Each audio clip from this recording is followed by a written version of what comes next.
Tapera itu diadakan untuk ngebantu teman-teman yang berpenghasilan rendah supaya dia bisa beli rumah. So niatnya baik. Nah Tapera tuh kayak gimana sih? Nah kalau tadi misalnya pakai hitung-hitungannya, kalau gaji gue 5 juta, terus dipotong 2,5% per bulan, dikalikan 30 tahun, dapatnya cuma 45 juta. Betul tadi ya? Iya. Ya mana ada rumah 45 juta? Ya emang benar. Iya. Karena bukan begitu itu hitungannya Tapera. Kita kasih solusi. Mas Dr. Indrawan Nugroho. Halo Bang Dery, Assalamualaikum. Waalaikumsalam warahmatullahi. Mampir lagi. Wih, seneng banget diundang lagi ke sini. Iya dong, saya butuh Anda. Kenapa? Karena rame nih. Apakah Tapera menjadi disrupsi dan inovasi? Oke. Apakah RUU tentang bermedia dan lain sebagainya? Oh, Dewan Media Sosial. Anda kan pakar di bidang inovasi, disrupsi dan seterusnya. Betul. Kadang mungkin ngelihat inovasi ini kan pisau bermata dua ya Mas ya. Bisa jadi betul-betul solusi kah? Atau memang sekedar baru tapi jangan-jangan mungkin belum menjadi solusi. Ini rame nih. Ini ada konten kreator, TikToker saya ketemu kemarin di FYP. Jujur saya nggak kenal orangnya tapi menarik, coba kita denger dulu aja ya. Videonya. Sebelum keluar yang namanya peraturan, pasti ada yang namanya permintaan. Pertanyaannya, siapa yang minta Tapera untuk dijadiin aturan wajib? Siapa itu yang minta? Siapa yang minta? Gak ada gue. Gak ada yang minta. Gak ada yang butuh. Mas Didi sabar Mas Didi. Nambah beban. Masa yang udah punya rumah juga wajib ikut dipotong 2,5% per bulan? Oh, iya? Ini aturan apaan? Dalam 1 bulan gaji, ada potongan wajib 5,7% untuk JHT, ada potongan wajib 5% untuk BPJS, ada potongan wajib 3% untuk JP, ada potongan wajib 5% untuk pajak penghasilan. Terus sekarang dipaksa lagi wajib dipotong 2,5% untuk Tapera. Lah ya tinggal berapa gajinya? Semua yang gue sebutin itu sekilas kelihatan kecil, tapi kalau digabungin tuh banyak. Total potongan gaji dalam sebulan termasuk Tapera itu 21,7%. Oh, dijumlahin. Jadi kalau misalkan gajinya 5 juta, tiap bulannya itu dipotong 1.085.000. Gede juga. Sisanya 3,9 juta sekian. Kebayang nggak tuh? Lagi pula kalau dengan gaji UMR yang 5 juta dipotong 2,5% untuk Tapera, jadinya 125.000 yang katanya untuk tabungan perumahan rakyat. 125.000 kali 12 bulan sama dengan 1,5 juta. 1,5 juta dikali 30 tahun, 45 juta. Ada nggak rumah harga 45 juta? Pikir pakai otak. Stop, bos. Iya. Mas, pikir pakai otak katanya Mas. Sebentar. Ini kalau sampai ternyata hitungannya meleset di mata seorang dokter, Anda yang pikir pakai otak. Didi, ini gawat. Ini mohon maaf. Jujur memang saya nggak setuju. Sama, saya nggak bilang statement ya, disclaimer ya, catat ya. Saya nggak bilang statement apa segala macamnya, tapi gayanya dulu minimal. Karena menurut saya untuk kita mengkritik pemerintah dan lain sebagainya, gimana cara dengan hikmah. Jangan sampai malah mudorot lebih besar gara-gara terpantik dan terpancing penggiringan opini, mengujar kebencian. Akhirnya ujung-ujungnya mayoritas di negeri ini kepanggil, maaf, demo, bikin rusuh, ganggu orang mau berangkat kerja, cari nafkah. Akhirnya kayak gitu-gitu nih. Ya memang terkesannya lebay sih, tapi saya berani jamin bahwa gara-gara nonton seperti ini akhirnya benci pada pemerintah, ngina-ngina apa segala macamnya. Ini kalau dari saya loh ya. Iya. Jadi maksudnya kenapa juga alasannya bukan ngundang orang ini tapi malah ngundang Anda, kayaknya Anda lebih bijak dan Anda lebih paham. Maksudnya cara-cara kayak gitu tuh, sorry nih Mas Didi, boleh bebas pendapat. Lu juga mungkin gak suka sama gue juga silakan gitu. Tapi ya itulah mungkin anyway. Nah sebenarnya ada apa sih Mas? Oke. Ini disrupsi apa sih? Ini tentang bagus dong berarti kalau memang Tapera diadakan biar orang pengen punya rumah. Keren dong Pak Jokowi. Atau gimana sih? Oke. Pertama-tama gue paham yang dimaksud. Ya. Oke. Dan gue tuh termasuk yang juga nggak setuju sama Tapera. Nah, lah kan punya rumah nantinya. Oke ya. Waduh. Gue ngomongin dulu nih. Ya. Oke. Cuman gue juga nggak setuju juga dengan yang tadi disampaikan kawan kita tadi di apa TikTok nih ya. Ya, TikTok. Ya. Karena kita dudukin dulu nih Tapera tuh apa. Gitu. Oke. Ya. Dan kalau misalnya gue nggak setuju, terus harusnya gimana dong? Nah, kita bisa diskusi itu tuh. Nanti kalau ngomongin mau ada ngomongin inovasi, disrupsi yang bagian gue, nah itu kita bisa ngomongin tuh. Ya boleh. Nah, gue akan menghindari ngomongin tentang kebijakan publik ya, karena itu bukan area gue ya. Jadi gue harus disclaimer dulu nih. Ya, gue tahu diri lah. Di kolam gue di mana, mainan gue di mana, di area mana yang ada orang yang lebih ahli yang nanti lo harus undang ke sini untuk nanya tentang hal itu. Oke.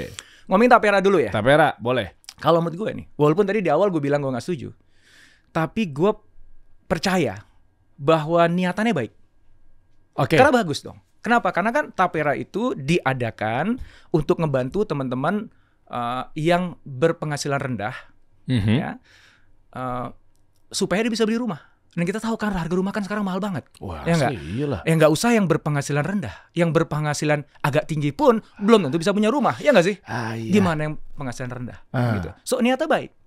Nah tapera tuh kayak gimana sih? Nah kalau tadi misalnya pakai hitung-hitungannya, kalau gaji gue 5 juta, ya kan? Terus dipotong 2,5% per bulan, dikalikan 30 tahun, dapatnya cuma 45 juta, betul tadi kan? Iya. Ya mana ada rumah 45 juta? Ya emang benar. Iya. Karena bukan begitu itu hitungannya tapera. Lah kan emang begitu tuh kan? Harusnya. Tapera itu sebenarnya pooling dana dalam rangka gotong royong membantu orang-orang yang berpenghasilan rendah supaya bisa punya rumah. Oke. Caranya gimana? Ini mirip kayak BPJS sebenarnya. BPJS itu kan juga semangatnya kan gotong royong. Jadi ada orang-orang berpenghasilan rendah yang sulit punya akses pada kesehatan karena biayanya mahal. Oke. Nah maka digratiskan sama pemerintah untuk orang-orang itu. Pertanyaannya dari mana pemerintah bisa dapat duit untuk membiayai biaya rumah sakit dari orang-orang yang nggak bisa bayar rumah sakit tadi? Subsidi silang. Dari dana yang terkumpul, yang dikelola, sehingga ini bisa disalurkan untuk membantu orang-orang itu. Dananya datangnya dari mana? Ya dari semua orang yang ikut iuran wajib. Oke. Kan banyak orang-orang kaya tuh, orang-orang penghasilannya banyak tuh dipotong sekian persen, tapi nggak pernah dipakai BPJS-nya. Kenapa? Karena dia ada asuransi dari kantornya. Ya nggak? Dia nggak mau pakai BPJS, mungkin pelayanannya nggak sesuai dengan standarnya dia, atau mungkin ada ideologi kayak, wah masa gue ngambil jatahnya orang miskin sih gitu. Nggak mau dong. Ya nggak? Gue punya duit kok, biar gue pakai duit gue sendiri aja deh, nih sakit yang sakit kan gue. Jangan sampai rakyat yang nanggung sakitnya gue. Ada tuh orang-orang kayak gitu tuh.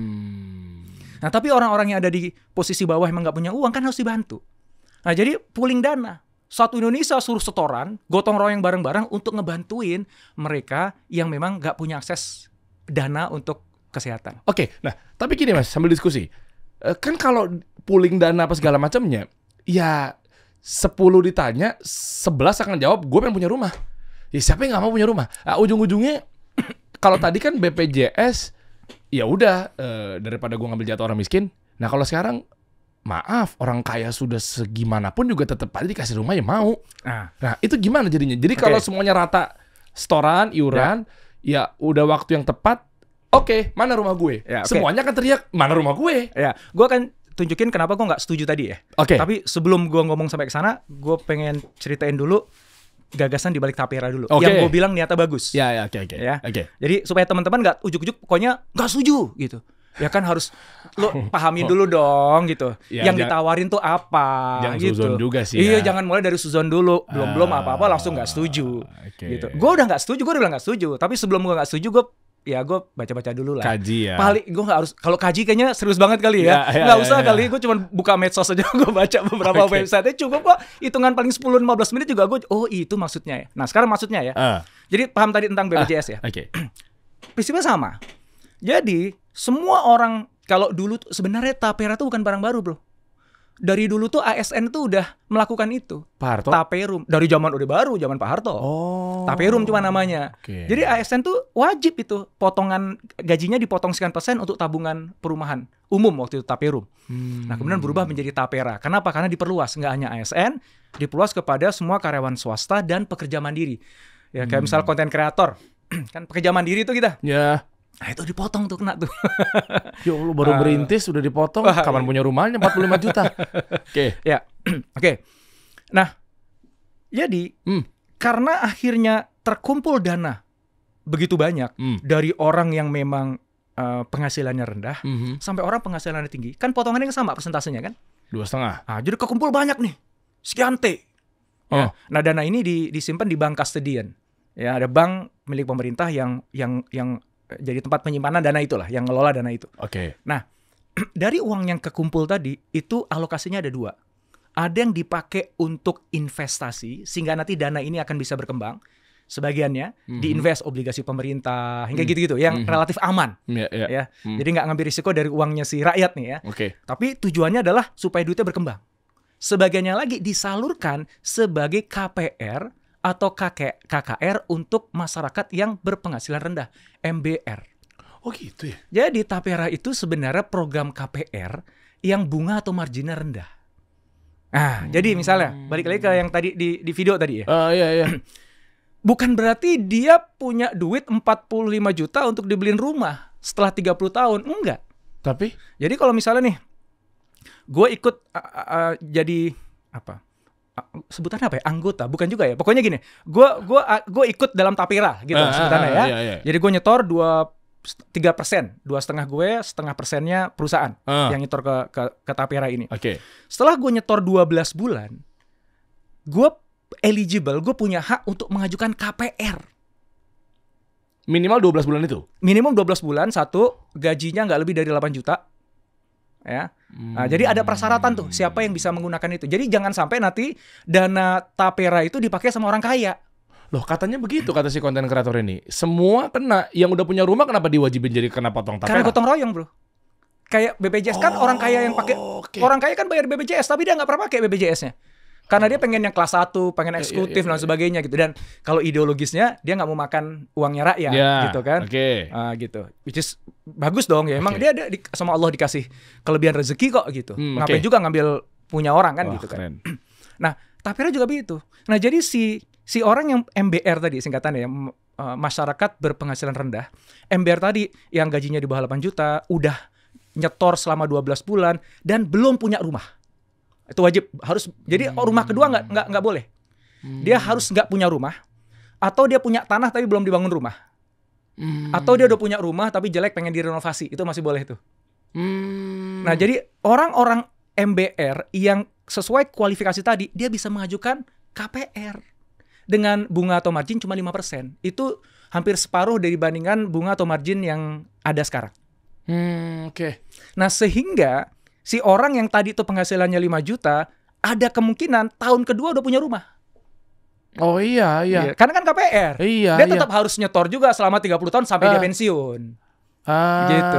Jadi KPR modelnya atau KKR ya. KRR, kredit renovasi rumah. Itu juga masuk juga tuh, bisa tuh. Jadi cara pemerintah membantu MBR tadi adalah menyediakan KPR yang terjangkau. Sebenarnya gitu. Untuk orang-orang yang memang qualified untuk dapetin KPR terjangkau itu. Karena kalau dia pakai KPR bank, bisa jadi nggak di-approve sama bank. Kenapa? Ya kan penghasilannya mungkin nggak tetap, berapa gajinya, berapa pengeluarannya kan kena semua tuh. Nah ini PBB. Karena ini lewat jalur BP Tapera, ya, akhirnya bisa selama sesuai dengan kualifikasi. Nah dengan begitu kan semua masyarakat yang berpenghasilan rendah pun punya akses finansial untuk bisa membeli rumah walaupun secara KPR. Tapi jalurnya nggak jalur umum ke bank, jalurnya lewat BP Tapera ini. Bagus dong. Ya bagus lah pemerintah kalau begini. Ini kayak gini-gini nih berarti nih. Bro Didi, mohon maaf nih. Anda udah riset belum? Ini kita coba diskusi ya, santai ya. Coba nih Mas Dokter, kita coba play dikit ya lanjutannya ya. Ini soalnya hati-hati, tadi gue udah disclaimer di awal, memang bukan kapasitas gue untuk lebih lanjut lah mengenai pemerintahan dan seterusnya gitu. Tapi dengan kasat mata aja jangan sampai kita mengujar kebencian, akhirnya ujung-ujungnya jadi orang benci sama pemerintah terus melakukan tindakan hal-hal yang memang mengganggu yang lainnya. Karena ini kan kata-katanya nih kan maaf ya, dijelasin sama Mas Indrawan ternyata sangat bertolak belakang sekali sama apa yang dibahas. Dan semua sekarang gara-gara isu Tapera, belum lagi RUU bermedia dan seterusnya. Ini banyak di lautan ini nih. Gaya-gayanya memang jujur mayoritas yang kayak begini-begini. Ini dari gue pribadi ya. Silakan kalau Anda nggak setuju sama yang dikatakan, coba deh play lagi deh lanjutannya. Ini masih nyambung kan nih, coba. Oke. 5 juta. Ada nggak rumah harga 45 juta? Pikir pakai otak. Astaga. Udah dijelasin kayak gitu masih aja ada bucin kodok yang bilang ntar disubsidi sama pemerintah. Emang menurut lo pemerintah mau ngasih subsidi berapa? 500 juta, 1 miliar per orang untuk beliin lu rumah. Dengan semua kekacauan aturan dari penguasa, sama aja rakyat hidup dan kerja cuma untuk ngumpanin para pejabat korup yang ada di pemerintahan biar makin subur dengan alasan untuk inilah itulah bullshit semua. Pas duit gaji udah dipotong segitu banyaknya, giliran mau dibelanjain duit sisa gaji, kena PPN 12% dong. Lu pada punya otak gak sih itu? Total gaji menteri itu 18 jutaan sebulan. Sedangkan gaji anggota DPR itu 50-an juta sebulan. Kenapa nggak gaji para menteri dan anggota DPR aja yang dipotong 50% untuk yang katanya selalu berjuang demi rakyat? Mau nggak mereka? Kenapa harus rakyat kecil mulu yang dikorbanin dan diperes habis-habisan untuk kepentingan penguasa? Dan sebagai penutupnya, aturan tapera ini nggak benar. Harus dibatalin. Orang itu mbok yo kula nuwun dhisik. Serap aspirasi masyarakat dulu, ngobrol-ngobrol dulu, bukan malah diem-diem nyolong duit rakyat dengan bilang untuk tabungan beli rumah. Karena itu bullshit semua. Apa lo? Apa sih? Sebentar. Tenang. Didi, sebentar Didi. Kita clearkan nih. Ya, maksudnya jangan sampai ini malah jadinya meruah fitnah. Diem-diem nyolong duit rakyat. Astagfirullah. Maksud gue lu udah tabayun belum sih? Maksud gue itu loh. Makanya kenapa tadi ya? Ini kalimat kedua yang saya ulang lagi di awal tadi ya. Kenapa saya bukan ngundang dia tapi saya lebih baik ngundang Anda yang lebih bijak seperti itu. Nah, sore gimana sih ini masalahnya? Tentang ini apakah dia sudah tabayun? Dikit lagi, lihat komennya. Nah, kena kan orang-orangnya yang akhirnya terjadi opini kepancing tuh lihat. Akhirnya disebarluaskan yang sesuatu itu yang nggak benar, yang salah. Akhirnya tersebar luas ke masyarakat. Masa kerja 35 tahun. Ini kan sama seperti yang dia omongin ya. Cuma angkanya aja beda. Angkanya beda. Gaji 5 juta. Dia pakai 3% deh. 150 ribu dikali 12 bulan. Anyway, 63 juta. Logika mana ada rumah harga 63 juta? Ya kan mirip-mirip tuh jadinya. Nanti ada lagi nih yang lebih parah lagi kalau mau. Oh, gaji kita udah 2,5 juta. Dipotong lagi begini. Harga rumah mana yang 12 juta? Terus aja udah begitu. Iya betul. Emang tipikal netizen kita ya. Itu kan dia belum sepenuhnya memahami, dia nangkap hanya judulnya aja kadang-kadang, terus langsung dia menyimpulkan, habis itu teriak-teriak di medsos. Rame tuh, akhirnya banyak yang komen dan sebagainya, dan akhirnya tuh jadi viral. Dia makin happy, akhirnya tuh dijadikan habitnya dia. Itu very typical sih di netizen yang kita tuh. Kan yang kayak gitu-gitu yang paling rame kan. Kalau video gue tuh yang edukasi tuh gak ada yang nonton. Ya. Tapi gue nonton. Gue salam dari Om Ikang Fauzi. Waalaikumsalam. Iya, kemarin duduk di sini juga dibilang kayak next sama siapa lagi ya Mas Indrawan? Bahasa apa tapera dan seterusnya. Serius, gue subscribernya beliau loh. Sampaikan salam dong, gue ngefans lo bla bla bla sampai kelar syuting juga seperti itu. Memang figur-figur penonton Anda seperti itu. Ya kan gue kan nyusahin diri gue kan. Setiap kali gue buat konten gue risetnya aja 2 minggu, bro. Udah selesai jadi pun belum tentu semua orang setuju juga kan. Kadang-kadang gue dibully juga. Ya lebih gampang beginian kan, syutingnya cepet gitu yang nonton banyak. Gak usah riset. Gak usah pakai riset ya. Pokoknya kesimpulan aja, judging aja udah selesai.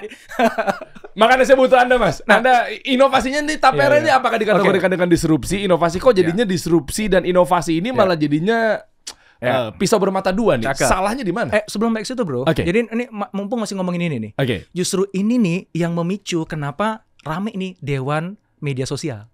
Yang tadi lo sempat sebut RUU media gitu ya. Media, iya. Sebenarnya dia nyebutnya Dewan Media Sosial. Belum, ini baru wacana sih. Cuma udah rame, Mas Dedi ikutan komen juga kan tentang hal itu kan. Dan teman-teman pada konten kreator tuh udah pada dedekan tuh. Nanti kita bahas itu deh. Nah, karena ini hubungannya nyambung nih sama ini nih. Oke, tadinya gue gak setuju nih kayak Om Deddy misalnya. Tapi gue jadi setuju deh kalau untuk benahin kayak begini. Karena emang niatnya tuh untuk ngatasin ujaran kebencian dan sebagainya lah ya. Ayo, saya setuju. biar dibersihin deh semuanya deh sama orang-orang yang. Cuma nanti kita bahas. Jangan-jangan deh kayak tapera nih. Nah kan gue bilangin tapera kan niatnya bagus, tapi gue gak setuju. Nah Dewan Media Sosial tuh niatnya bagus, gue yakin. Tapi belum tentu gue setuju loh bro. Nanti kita cetak situ. Nanti pelan-pelan kita punya waktu berapa lama nih? 14 jam lah. Sebelum bahas mengenai RUU Media, Mas Indra, Pak Doktor, gini, satu-satu deh. Nggak setuju di mana Anda dengan tapera? Tapera dulu ya. Oke. Sebelum ngomong nggak setujunya dulu. Gue pengen lengkapin dulu informasinya supaya teman-teman nggak separuh-separuh ya. Kan tadi kan orang yang MBR berpenghasilan rendah itu kan jadi kan diuntungkan dong. Dia dapat KPR dengan harga murah dan dia punya akses pada funding dari pembiayaan yang sebelumnya dia nggak punya akses ke bank. Ya nggak? Ya kan itu udah bagus tuh. Terus yang kaya gimana? Iya. Dia kan nggak boleh beli rumah karena udah punya rumah. Padahal dia tetap harus dikutip tuh 3%, 2,5 dia, 5% perusahaan. Itu udah kekuras deh kasarnya gitu. Enggak, itu duit memang tabungannya dia yang nggak boleh diambil sebelum masa pensiun. Loh, nanti bisa diambil? Bisa. Itu kan bukan uang hilang, itu kan tabungan. Makanya tadi dari uang yang kekumpul, sebagian dipakai untuk disalurkan ke MBR dalam berupa KPR atau KRR. Sebagian lagi diinvest melalui instrumen finansial yang aman supaya ini bisa berkembang. Kenapa harus berkembang? Karena nanti pada saatnya itu akan dikembalikan kepada yang nabung. Kan tabungan, ini kan bukan asuransi bro. Kalau asuransi BPJS itu kan hilang uangnya. Karena kan asuransi. Ini tabungan namanya. Yang namanya tabungan lo punya hak dong ngambil. Tapi ada akadnya, lo hanya bisa ngambil ketika lo pensiun. Gila, ini pentingnya tabaju. Ini tabungan, taknya tabungan. Orang yang menengah ke bawah atau rakyat yang susah gitu ya, di-convert dari tabungannya jadinya rumah. Dibantu sama tabungan orang kaya tadi. Iya. Yang orang kaya nggak hilang duitnya. Dibalikin. Di Tapi masa-masa tertentu. Nah, selama dia nabung itu, dia tuh sebenarnya sambil ngebantuin orang-orang yang berpenghasilan rendah supaya punya rumah. Tapi dia nggak dirugikan sama sekali karena diambil. Oh, cakep dong. Cuman nanti bisa jadi didebatkan kan. Daripada gue dipotong itu, mendingan gue beli emas. Returnnya lebih banyak. Oh, nggak inflasi. Mendingan gue beli saham. Duit lebih banyak. Bisa juga kalau mau didebat sih ada juga.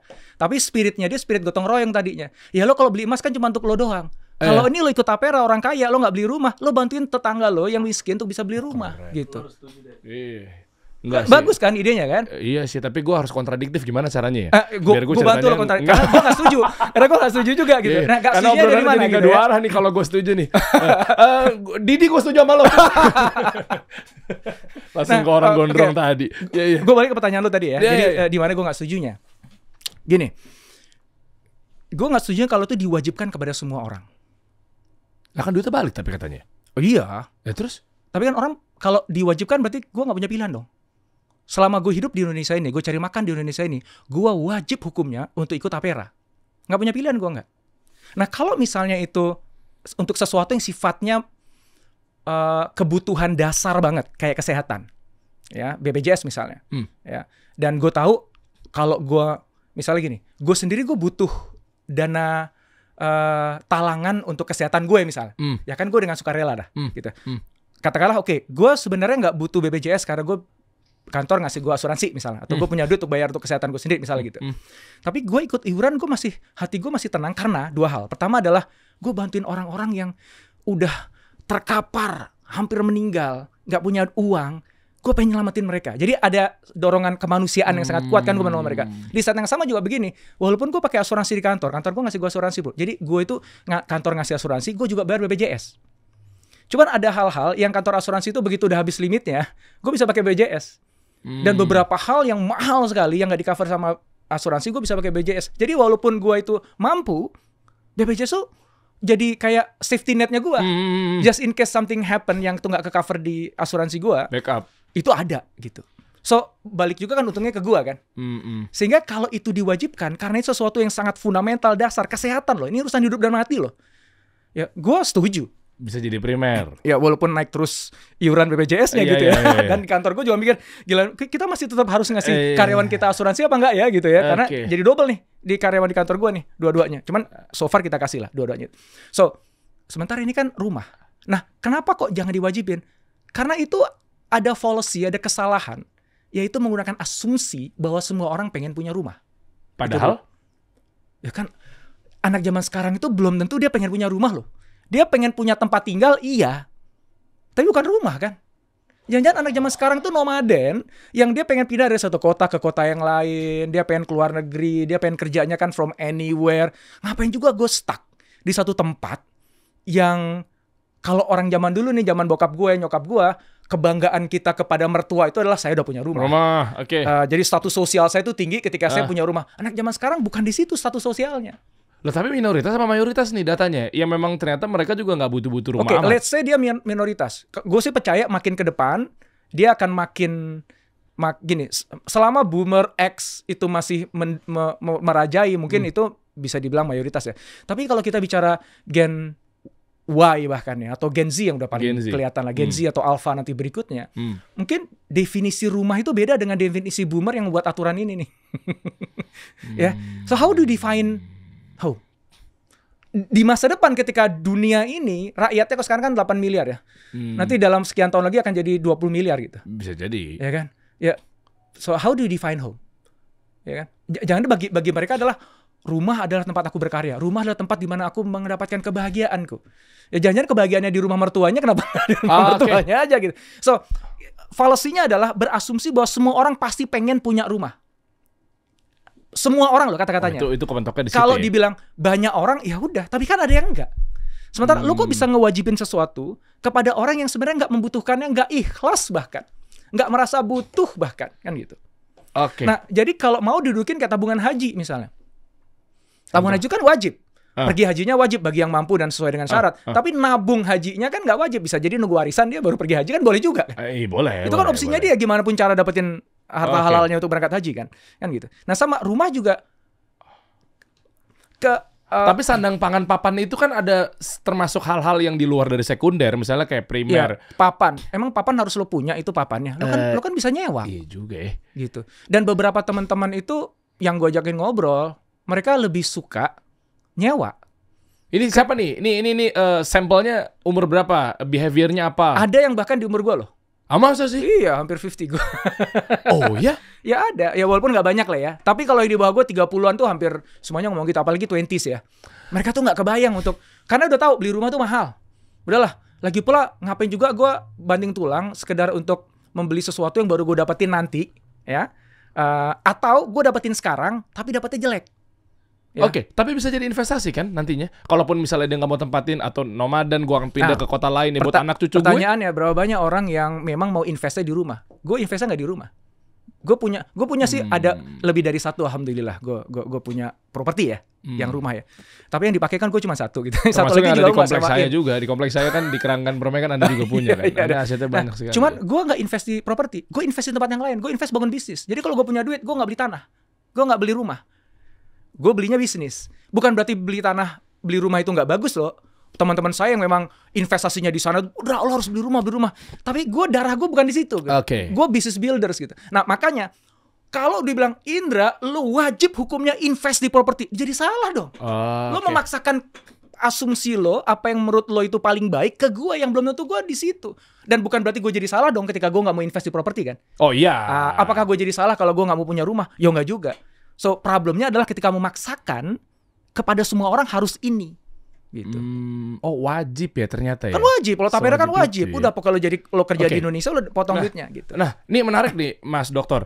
Gue melihat bahwa ternyata sebelum kita berkampanye inovasi, disrupsi dan seterusnya daripada pisau bermata dua, kita agak ke marketing bentar ya. Dia ngecek berarti behavior, dia ngecek berarti era ekosistem. Contoh, apakah gara-gara Anda tidak setuju ini waktu di zamannya Pak Harto adanya Taperum? Itu memang ekosistemnya, memang eranya ya begitu. Behaviornya memang ya tadi. Ya. Gue sempat dengar ada satu orang memang rumah tuh kebanggaan gitu ya. Ningkatin sosial apa segala macamnya. Akhirnya coba diaplikasikan kembali oleh Pak Jokowi. Ini kan berarti kan ada lintas era nih ya. Ada lintas generasi gitu kan. Ada Pak Presiden Soeharto, ada Pak Presiden Jokowi. Nah ternyata pas Pak Jokowi coba untuk menduplikasi dengan yang pernah ada keberhasilan di saat Pak Harto membawakan Taperum, ya sudah gue bikin lagi deh. Tapi harusnya maksud Anda ngecek dulu apakah kondisi pasar ini memang sangat senits itu terhadap rumah. Nah itu kalau sambungin sama inovasi ya. Jadi inovasi itu nggak ada tuh yang namanya one solution for all problems yang ada di muka bumi. Nggak ada. So, very specific problem with very specific solutions.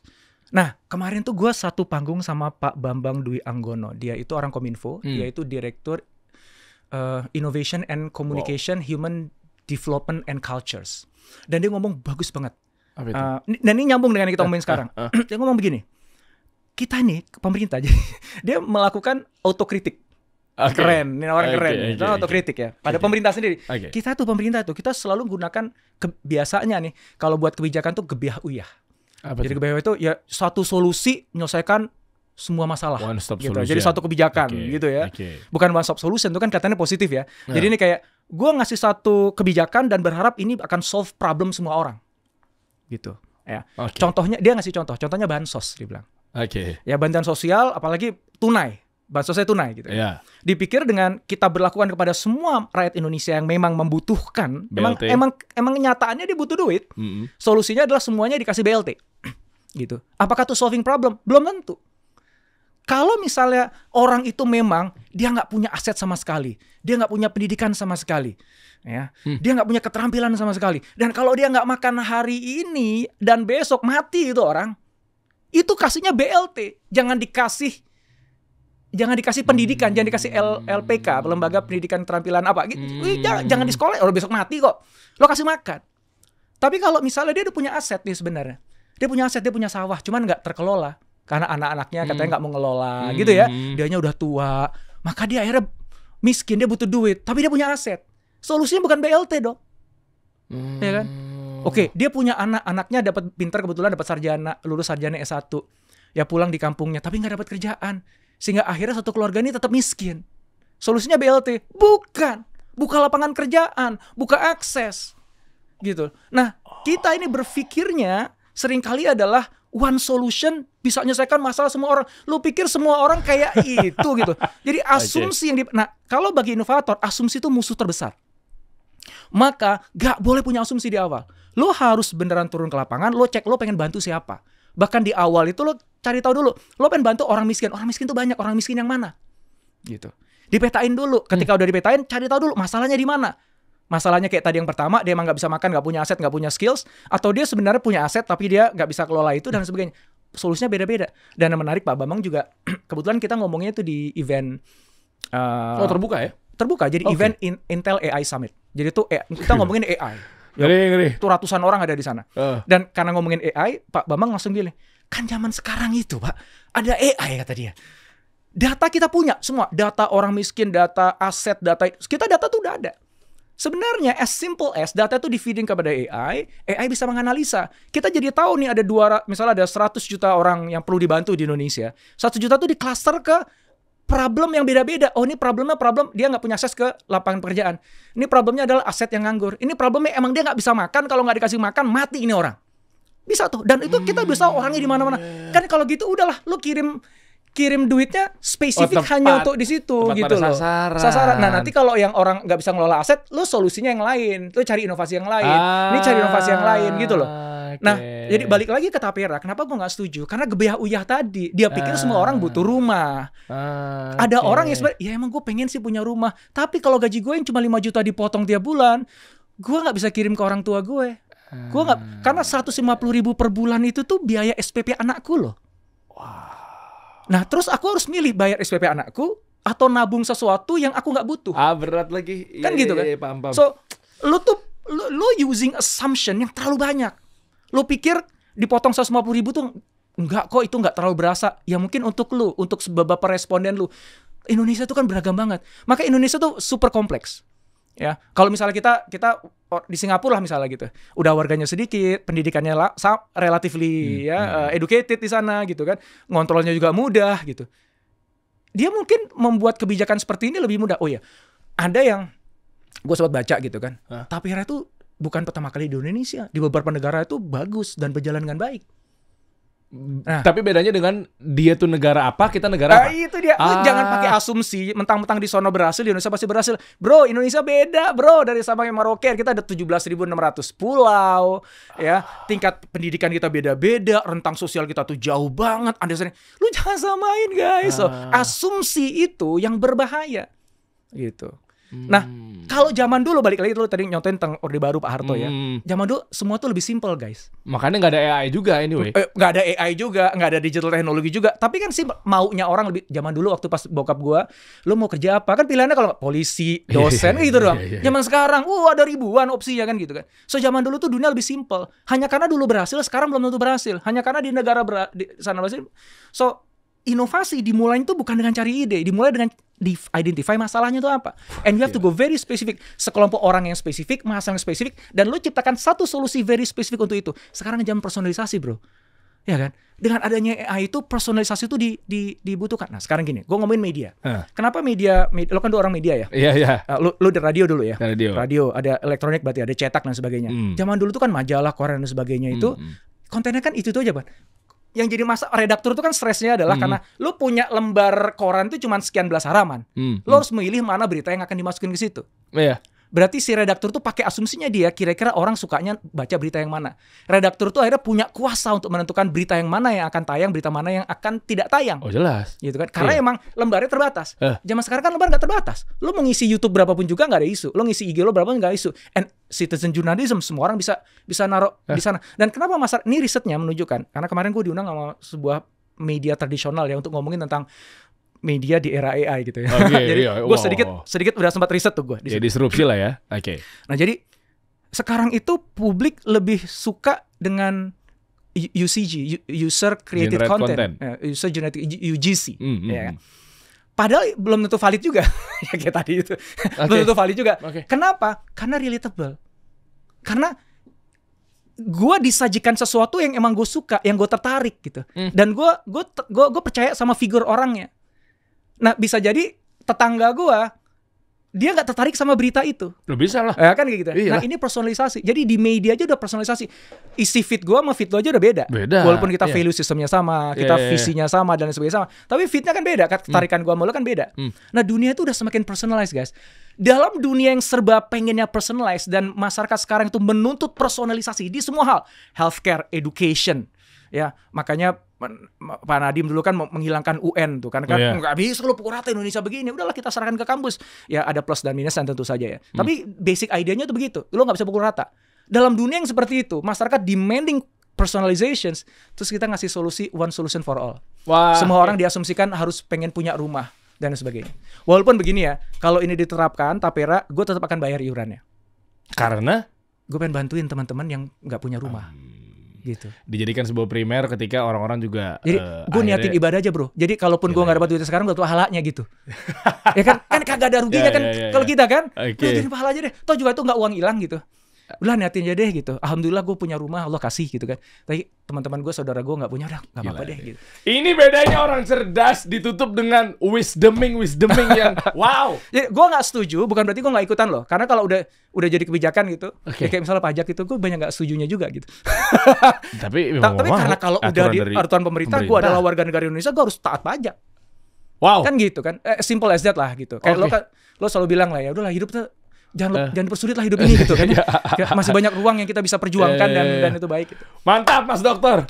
Gini Mas, jadi akhirnya sampailah di obrolan yang gua coba ambil simpulkan Mas Indra, yaitu dengan adanya spesifik atau mungkin tersebar luasnya behavior yang orang-orang jadinya wah iya belum tentu juga gua sama lu meskipun satu keci bubur apa segala macamnya gitu sama gitu minatnya ya generate konten apa segala macamnya. Terus gue jadi berpikir berarti program Pak Jokowi yang kemarin sempat, bukan program ya, mungkin state-nya beliau di mimbar atau di tempat pidatonya beliau terkait. Ini kok setiap kementerian kenapa jadi banyak aplikasi? Ya 6,2 triliun anggaran pemerintah. Oke, sebentar. Tapi itu yang lain tuh bro. Iya. Gue kalau bahas bisa 2 jam lagi tuh. Tapi gini, Mas Indra, gue jadi melihat bahwa angle-nya tolong diperhatikan ya. Gue disclaimer ya, bukan berarti gue gak setuju sama beliau dalam arti totally gitu ya. Enggak. Tapi berarti ada benernya juga dong kementerian-kementerian terkait. Ini agak sedikit kontradiktif sama apa yang dikatakan oleh Pak Jokowi. Izin Pak Presiden. Berarti ada benernya juga dong kementerian-kementerian pendidikan, Mendikbud misalnya, Kementerian Kesehatan misalnya. Yang maaf kalau pas gue profiling ternyata gemuknya ada di departemen Anda gitu kan. Aplikasinya yang ada satu kementerian ada yang ribuan aplikasi. Ya termasuk tadi kan Pak Nadiem, Pak Menteri Kesehatan dan seterusnya. Dengan disasar bahwa dengan adanya banyak aplikasi, lo kan behavior orang beda-beda. Kenapa harus jadi one stop solution? Nah ini nih gimana nih? Ini kan pisau bermata dua. Tapi sementara Pak Jokowi bilang kamu boros APBN, kamu boros anggaran nih. Ya kan 3.000 triliun bisa habis hal-hal yang ngedevelop aplikasi aja udah berapa miliar gitu loh. Padahal mungkin jangan menterinya menyasar bahwa kayak Pak Presiden, nun sewu Pak izin, ini behavior orang beda-beda, nggak bisa semuanya pakai peduli lindungi. Kalau untuk kebutuhan yang ini harus ada yang peduli apalah gitu misalnya. Gimana tuh Mas? Oke, kebetulan karena aku pernah diundang oleh satu kementerian ya, bahas isu itu, exactly. Jadi mereka ada sekian ribu aplikasi yang ada di sana. Problemnya aplikasi itu banyak tumpang tindih.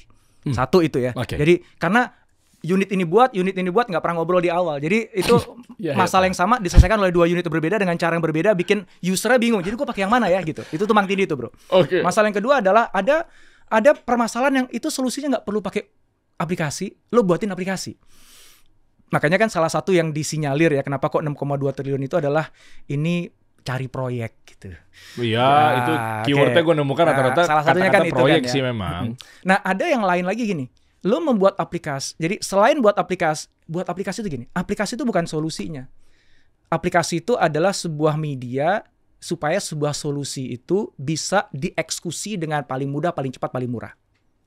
So zaman dulu nih, zaman sekitar 5 tahun yang lalu, itu setiap kali gue ada kompetisi inovasi, pasti yang masuk final tuh aplikasi, bro. Iya tahu gue lagi. Iya kan? Iya lagi. Dan dari semua yang masuk, mungkin 100% proposal yang masuk, itu 80% itu isinya aplikasi itu, bro. Karena orang berpikir bahwa aplikasi itu solve all the problems. Realitanya kan enggak. Dan kita tahu sekarang ini udah mulai kenyataan ya, banyak aplikasi yang udah nggak kepake, yang udah rugi, yang udah jadi unicorn pun juga hancur dan sebagainya. Karena they don't solve problems. So bagi kementerian itu harusnya adalah dia harus identify dulu di kementerian ini problemnya apa aja. Ya, yang public facing yang memang dipakai oleh masyarakat, ada yang internal ya, proses internal dan sebagainya. Identify problem apa aja. Terus nggak semua problem harus diselesaikan loh. Lo prioritas problem yang harus diselesaikan. Yang itu paritonya paling tinggi. Setelah problemnya ketemu 10 misalnya, problem yang harus diselesaikan dalam waktu dekat ini. Lo pikirin solusinya, bukan pikirin aplikasinya. Lo pikirin solusinya dulu gitu. Problemnya solusinya apa? Ini solusinya apa gitu kan? Nggak harus pakai aplikasi ya? Belum tentu pakai aplikasi. Dari mana, ya? Solusi bisa dari mana? Solusinya kebijakan, solusinya buat aturan, kan gak ada hubungannya sama aplikasi kan. Nah, dari sekian banyak solusi ini kita ajukan satu pertanyaan nantinya. Mana di antara solusi-solusi itu yang kalau kita buatin aplikasi, maka solusi itu akan tereksekusi dengan sangat baik, tanpa celah, lebih murah, lebih mudah, lebih cepat. Baru lo buat aplikasi. Jadi aplikasi itu mikir buat aplikasi itu belakangan, bro. Kalau lo udah tahu solusinya, udah proven solusinya, baru itu di leverage pakai aplikasi. Nah, yang kejadian sekarang enggak. Oh, buat aplikasi aja karena keren buat aplikasi gitu. Tapi tenang aja, udah pada sadar kok. Bukan hanya orang pemerintah, orang-orang startup pun udah pada sadar juga gitu. Iya, belum lagi ngerubah behavior itu kan sulit ya. Sulit, yang tadinya orang yang tadinya biasanya begini tapi harus dipaksa untuk percaya sama foto untuk belanja baju gitu. Misal gitu kan, akhirnya mau nggak mau mereka akhirnya termanjakan dengan subsidi, ongkir gratis apa segala macamnya untuk seolah-olah jadi orang-orang mau nggak mau harus download aplikasinya apa segala macamnya. Belum lagi kayak gitu-gitu ya. Kalau apalagi yang literasi menengah ke bawah kan juga mereka terbiasanya perilakunya bukan pakai aplikasi, jangan-jangan ya. Iya. Walaupun pada akhirnya nanti semuanya akan going digital ya, obviously ya. Cuman begini kan, hanya karena everything will go digital, bukan berarti ketika lo buat app sekarang orang bakal pakai kan.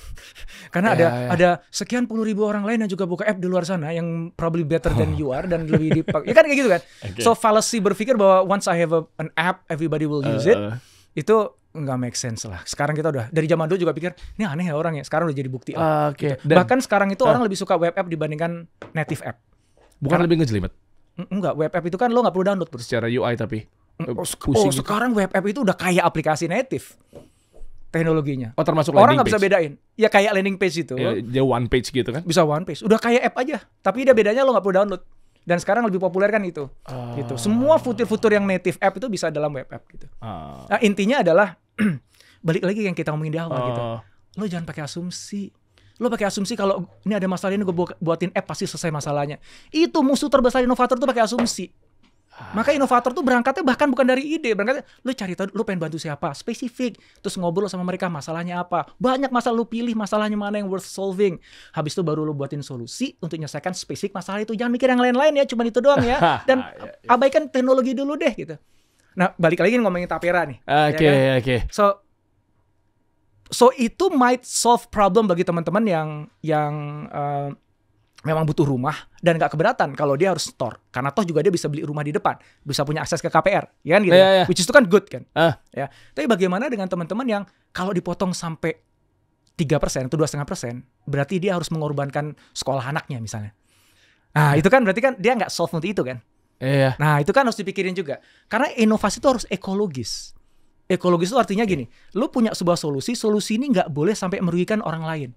Karena kalau solusi ini merugikan, misalnya gini, stakeholder dari inovasi lo itu ada 7 orang misalnya. Ya, jadi 7 orang ini akan terpengaruh gara-gara inovasi lo.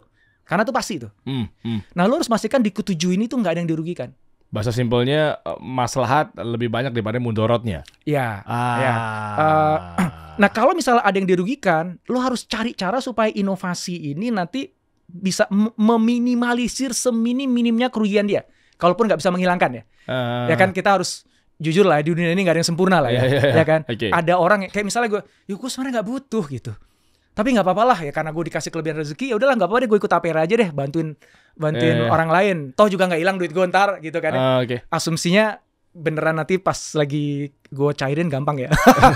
Nanti belum lah gitu rame-rame teriak-teriak lagi di depan kantor tapera lagi nih. Makanya gue takutnya begitu lagi tuh. Kayak kemarin mau nyairin dari bank swasta, duit gue ketahan 600 miliar atau 60 miliar. Gue menghindari ngomongin itu karena itu bisa dibahas lagi nantinya tuh gitu. Nanti duitnya diputarnya kemana, dipakai oleh siapa. Cuman gue nggak mau berangkat dari suzon. Gue berangkatnya dari khusus niatnya baik gitu. Bahwa kita punya banyak PR, nanti itu duit itu karena taperum dulu waktu pas zaman Pak Harto itu kan ada isu bahwa itu penyelewengan sekian ratus miliar dan lain sebagainya gitu ya. Makanya masyarakat itu udah apalagi nih penggalangan dana nih. Gitu ya. Nah kayak gini-gini tuh harusnya pemerintah kan nangkap dulu di depan nih. Potensi-potensi rejection sama inovasi gitu. Semua inovasi itu pasti akan di-reject di awal. Kenapa dia menawarkan sesuatu yang belum pernah ada, baru dan orang nggak kenal, dan orang nggak kenal itu menghasilkan fear itu menghasilkan reaksi untuk menolak dulu. Jadi dia nggak pakai mikir dulu, nolak dulu aja dulu. Kenapa? Karena ini berisiko bagi gue. Gue nggak tahu apa tentang ini bisa jadi ngerugiin gue nih. Nanti gini gitu. Resisten aja dulu gitu. Makanya harusnya kalau kita bicara inovasi itu sebelum dia di launch, dia harus ada educate dulu tuh, dan itu bisa berbulan-bulan educatingnya. Nah berarti bener dong Mas, maaf dipotong. Si Didi kan bilang begitu, Mas Didi bilang begitu. Yang tadinya kan makanya bahasa Jawanya apa? Kulonodise. Iya. Itu kan musyawarah dulu kayak. Berarti ada benernya dong dia. Jadi memang ada kritik pada pemerintah kenapa kok tapera itu tidak disosialisasikan dengan baik. Iya berarti kan untuk mengidentifikasi yang tadi Anda maksud adalah bahwa bener nggak nih masalahnya terselesaikan. Atau jangan-jangan bukan pakai aplikasi. Maksudnya itu kan. Berarti dari sisi yang lainnya ada dibenarkan dengan kalimat yang itu ya. Betul. Yang lagi kita tekankan ya. Ya kita nggak tahu ya, jangan-jangan pemerintah sudah melakukan itu. Ya wallahualam, aku nggak tahu. Makanya aku cenderung untuk tidak merespon itu atau memberikan komentar tentang hal itu karena aku nggak tahu. Tapi yang jelas edukasi tentang tapera ini minim banget. Sehingga orang berasumsi kayak tadi, gimana bisa 45 juta, gue udah tabungan 30 tahun, gue bisa beli rumah. 45 juta tahun ini aja gak bisa beli rumah, apalagi 30 tahun dari sekarang. Itu kan inflasinya udah berapa bro? Gue cuma dapat WC-nya doang 45 juta itu, nanti 30 tahun dari sekarang. Kan kayak gitu kan, kan make sense kan gitu. Kenapa kok banyak orang berpikir kayak gitu? Karena gak ada sosialisasi. Jadi ya niatnya baik, cuma cara mengeksekusi niatnya itu yang nggak pas, sehingga akhirnya menghasilkan polemik di masyarakat gitu. Dan yang lain yang saya nggak setuju kok dipaksakan. Walaupun saya paham kalau nggak dipaksakan bro, banyak yang nggak mau ikut, tabungannya kurang. Jadi nggak bisa juga ngasih subsidi ke orang-orang yang berpenghasilan. Jadi gue sadar juga kenapa kok harus semua orang diwajibin. Iya, apalagi fluktuatif Mas. Iya kan, masalah tanah, rumah ini kan bisa jadi tadi gara-gara inflasi atau nilai mata uang turun dan lain sebagainya. Kita berbicara untuk nilai rupiah ya. Uang kertas ya, bukan kita berbicara mengenai emas dan lain sebagainya. Artinya ya udah ada duit 500 juta di tahun ini bisa tuh dapat rumah. Tapi kan mungkin kalau tadi berbicara mengenai 20 tahun lagi, 30 tahun lagi 500 juta dapat apaan? Dapat WC itu. Dapat WC doang gitu. Nah, mungkin pemerintah mengakali bahwa daripada ntar menghadapi nilai mata uang turun, makanya diinvest. Sebagian uang tabungannya kan diinvest. Pakai instrumen finansial yang aman. Karena itu untuk jagain supaya dia nggak kegerus inflasi kan. Syukur-syukur ada marginnya. Sehingga margin itu bisa kepake untuk KPR tadi gitu. Jadi logikanya sound menurut gua. Ya cuman gua kenapa kok dipaksa sih gitu. Gitu aja sih. Gila, gitu. Tapi balik lagi kalau misalnya ini udah jadi kebijakan, gue ikut. Ya, niatan gue kayak tadi yang gue bilang. Sabar dulu kali ya. Ini kayaknya kan masih seumur biji jagung nih. Tenang dulu. Bentar, ini kenapa pas keluarlah pemerintah ngomong seperti ini langsung konten kreator ya menunggangi. Tuh ngomongin dewan medsos. Ini nih. Nah, ini nyambung dikit ya. Sengaja gue bridging ke situ kok. Gue nyambung. Gue jadi soalnya gue tadi udah ngomong di awal, gue takut lupa nih. Niatnya bagus. Karena kan Pak Budi itu bilang kan ini aspirasi dari para ormas lah ya. Kenapa? Karena banyak ada hasutan, ujaran kebencian yang memberikan beberapa pihak gitu. Sehingga ini konten-konten yang ada di medsos ini harus dikelola. Maka Dewan Media Sosial itu kan tujuannya itu adalah mengelola kualitas, meningkatkan kualitas tata kelola media sosial gitu. Jurnalis berkualitas kan nanti ujung-ujungnya pengennya begitu. Jadi yang paling gampang itu visinya ya. Walaupun ini masih wacana banget ya. Jadi ini belum jadi boro-boro jadi kebijakan ya. Jadi draft aja belum. Ini masih wacana nih sifatnya nih. Tapi udah rame. Kenapa rame? Karena nih menyenggol para konten kreator yang jumlahnya banyak dan berisik.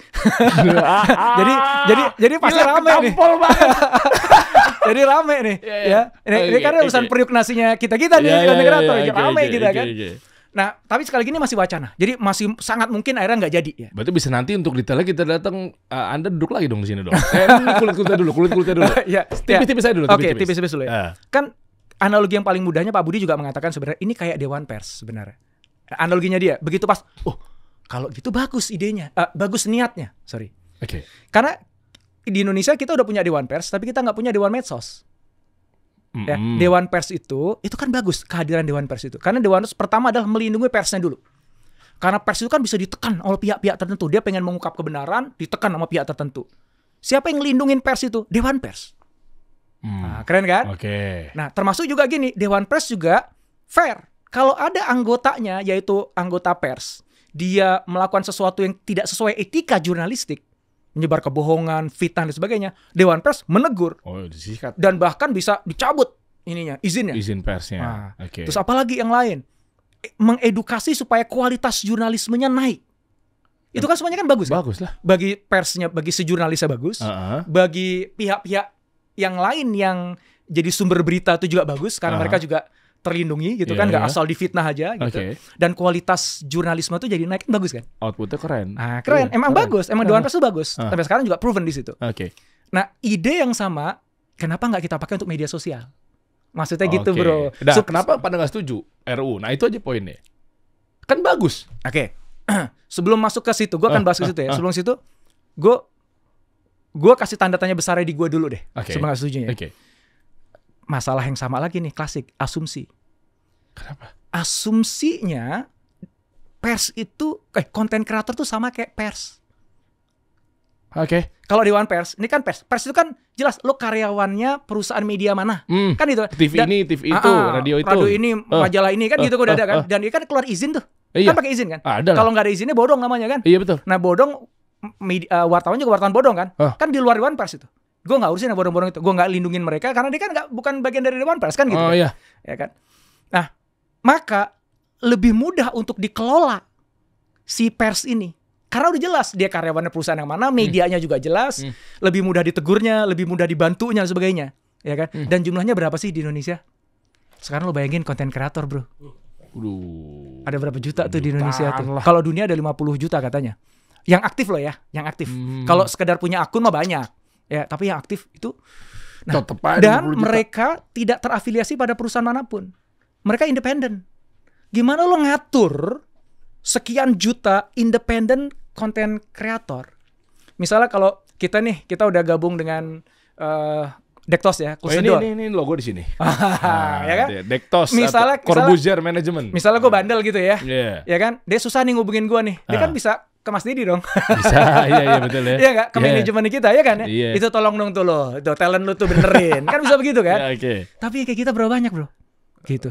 Nah, kalau Dewan Pers, misalnya dia nggak ada nih satu jurnalis yang bandel nih, yang dipanggil pertama kali, nih dia kerjanya medianya mana? Udah. Wah, medianya dulu. Tolong urusin tuh anak buah lo, kan gitu kan? Dari TV kena udah. Mana sih udah. Jurnalisnya udah? Nah, sekarang 1 juta independen konten kreator, lu ngurusnya gimana, bro? Maka idenya bagus ketika ini kayak Dewan Pers. Cuma Dewan Media Sosial tuh jangan lu treatment kayak Dewan Pers. Nah, asumsi itu tuh berbahaya kalau seolah-olah media sosial ini bisa ditreatment, konten kreator tuh bisa ditreatment kayak pers. Di Dewan Pers itu jadi salah. Tapi kan niatnya baik, biar ada orang-orang tuh akhirnya jadi nggak bikin opini tanpa tabayun, tanpa data, tanpa insight yang benar. Makanya niatnya baik, sama kayak Tapera niatnya baik. Nah cuman niat aja kagak cukup kan, lu harus cerdas juga dan lu harus mengadjust apapun solusi itu kepada audiens yang lu sasar. Dan lu harus tahu realitanya kan. Takutnya gini nih, kayak Dewan Pers deh, akhirnya dibuat itu nanti undang-undang, karena harus undang-undang. Kalau Dewan Pers itu harus undang-undang, nggak bisa peraturan menteri, nggak bisa. Apapun itu juga nanti harus izin ke KPI, karena kan gue dulu waktu di media, Mas itu kita ada pelatihan ya, kita ada training khusus buat ke KPI gitu kan, belajar gimana cara mensensor, gimana caranya hal-hal yang nggak boleh tampil. Oh ada darah nih, dihitam putihin dan seterusnya, detail lah, teknis lah di situ. Nah kalau ntar ujung-ujungan konten kreator akan begitu gitu maksudnya. Nah itu dia yang dikhawatirkan. Ya masuk kepada apa sih yang dikhawatirkan oleh teman-teman nih gitu ya. Dikhawatirkan kan jadi terlalu dikontrol, terlalu didikte. Nanti kalau misal harus verifikasi konten. Jadi lo sebelum lo tayang nih video kita ini lo harus kirim ke sono gitu. Ada berapa banyak bro dalam satu hari kontennya diupload. Terus gimana caranya? Siapa orang yang verifikasi? Jadi katanya Dewan Media Sosial itu terdiri dari banyak, ada ormas ini, ada ini, KPI ini, lah. Enggak tuh katanya bro. Apa? Ya, siapa? Ya kayak KPI. Tapi kan isinya enggak. Nanti isinya tuh ada kelompok ormas, ada perwakilan dari ini gabung menjadi Dewan Media Sosial. Jadi Dewan Independen. Konon katanya ini Dewan Independen nggak ada di bawah pemerintah. Cuman balik lagi, kalau misalnya lewat peraturan menteri bisa nggak ya gitu. Kalau undang-undang bisa atau Dewan Pers kan di bawah undang-undang tuh kan ya. Cuman gue nggak ngomong di sini, bukan ahli gue ya, tata hukum kayak gitu bukan ahli gue ya. Tapi intinya adalah kegelisahan yang lo tadi tanyain itu, ya siapa orang ada dalam dewan itu? Iya. Gimana cara verifikasinya? Apakah nanti akan objektif apakah semuanya harus dimoderasi sama dia? Kreativitas kita terhambat dong. Nanti ada sebuah birokrasi baru dong. Wah, semua pertanyaan itu wajar muncul sekarang karena memang Dewan Media Sosial ini baru tahapan wacana. Dan biarin suara-suara itu tuh biarin muncul aja. Kenapa? Supaya ini menjadi inputan bagi siapapun yang lagi menggodok wacana ini. Buat gitu. fokus group discussion versi gratis lah gitu ya kan daripada kita ngumpulin mereka susah-susah, biarin aja anak konten kreator cuap-cuap aja, teriak aja gitu. Nah nanti suruh AI-nya bekerja untuk scraping semua informasi yang diomongin itu. Habis itu ketahuan nih sentimennya mana nih, hijau, kuning, biru, merah gitu kan. Yang merah tuh keywords yang muncul apa aja. Nah dari data yang udah terkumpul itu, mudah-mudahan Kominfo jadi lebih bijak. Gitu. Oh berarti gini dong Mas Dokter, bener dong kata Bintang Emon. Bintang Emon sempat bersuara juga tuh. Coba buka dong Instagramnya dong Dim, coba Bintang Emon. Dia membahas mengenai tentang gimana cara mengaturnya, gimana nggak tahu deh. Anda mungkin apakah janjian sama Bintang Emon atau seperti apa?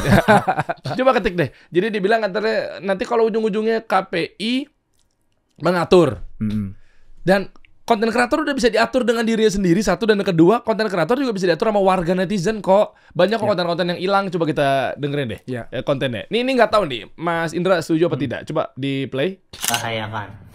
Salah satunya adalah konten tuh harus dapat verifikasi dari KPI bahwa itu layak tayang, tujuannya menjaga buat kita. Mas nggak usah sosokan ngejagain, warga bisa jaga dirinya sendiri beneran deh Konten jelek tuh diserang biar hilang gitu, udah dilakuin sama warga. Konten pranknya Galih Los hilang. Konten komentarin ibu-ibu ngelihat poster di bioskop hilang juga sama warga Jadi nggak usah sosokan dijagain, justru kalau dijagain sama antum kita teras isu ya. Udah nggak usah. KPI mau dibikin kayak lembaga yang bisa mengizinkan dan memberi sanksi. Jangan Mas yang diperkuat tuh bukan KPI, KPK nih Gue tahu maka deket, tapi ini yang diperkuat Cakep. KPK ngawasin koruptor, KPI ngawasin warganya sendiri gitu. Ngapain diperkuat warganya sendiri, ngapain? Anyway. Self regulated itu make sense. Dan bahkan kalau kita bicara YouTube ya, YouTube itu dia baru akan gini, ketika ada yang melaporkan video kita, baru kita akan bermasalah. Atau misalnya kita ada sesuatu yang memang melanggar policy-nya dia, baru masalah kan. Tapi dia nggak memverifikasi sebelum diupload, dia cek dulu kan. Dia tunggu dulu sampai kemudian itu terbukti bermasalah, baru dipermasalahkan. Dan YouTube bilang gini, pokoknya gue percaya sama lo, bahwa lo akan ngebuat konten yang bagus. Sampai suatu ketika kamu membuktikan sebaliknya. Nah gitu. Sama kayak gue di karyawan gue bro. Kan di tempat gue tuh kita working from anywhere nih. Lo bebas lah kerja gimana. Lo mau kerja kapanpun, bagaimanapun caranya, dimanapun mau nggak sok. Yang penting pokoknya lo deliver. Gue bilang begitu. Dan basic di kantor gue bilang ini. Basic gue kepada lo semuanya trust. Gue akan percaya sama lo sejak day one lo kerja di tempat gue. Se-agile itu? Ya. Gue akan trust pada lo semuanya. Sampai suatu ketika kamu buktikan diri kamu sendiri tidak layak dipercaya. Gue bilang gitu. Nah ini kan itu berarti kan self-regulated dia kan. Nah ketika namanya orang kan hilaf ya. Ya kan kadang-kadang ya, dia tidak niat tapi dia melakukan sebuah kesalahan yang itu merugikan perusahaan. Breaking trust nggak? Tunggu dulu, sama kayak YouTube. YouTube begitu pas kita breaking trustnya dia, ada flag nih. Dan, wah kamu telah melanggar gini-gini sebagainya. Tapi kami nggak akan hukum kamu, kata dia. Lu pernah nggak ngalamin? Gue sih pernah tuh bro. Pernah aja. Ya kan? Pernah. Tapi kami nggak akan hukum kamu. Karena setiap orang bisa berbuat kesalahan. Gitu. Please do not repeat lagi ya gitu. Sampai kalau nggak salah 3 kali baru kita dihilangin tuh akunnya. Nah itu kan self-regulated namanya. Gue setuju sama dia self-regulated. However bro, nggak semua orang bisa self-regulated. Dan nggak semua, misalnya kayak konten yang tadi yang kita putar di depan tadi, ya buktinya viral kok. Nggak ada yang kemudian, ya ada sih sentimen-sentimen, tapi jumlahnya berapa banyak.